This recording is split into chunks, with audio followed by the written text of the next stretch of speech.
Hi guys, today I'm going to share a new resource that you can add to your teacher toolkit. It's called Rewordify.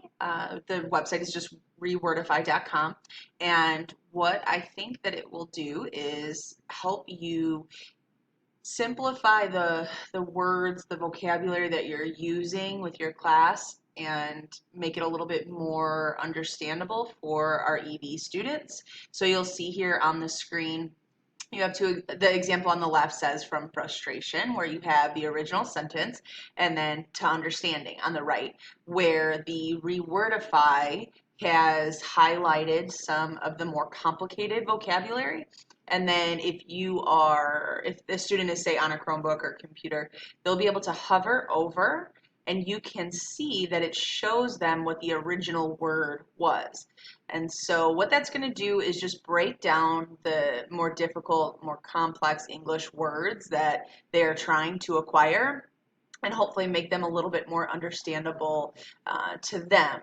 And so I've seen some translator devices being used, and while it's great that we are trying to meet the student at their L1 or their first language, it's important that we provide them instruction in English so that they can acquire that language.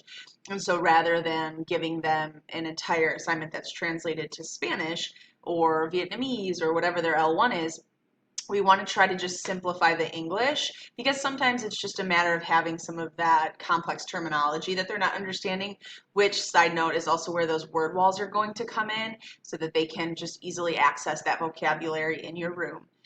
But even without that, you'll see that this is actually a really good alternative to try to simplify that language. I'll show you really quickly how to do it. So when you go to Rewordify, I just grabbed a science passage about biospheres real quick, and you'll see this is what the original text looks like. You can also just put a whole URL there, and an entire web page will be translated as well. So I'll Rewordify, and then it's going to look like this. So it's also interactive, so the students can click, like I said, you can hover over just to see what that word is. You could also click on it, and it'll play the word so they can listen to what it's supposed to be.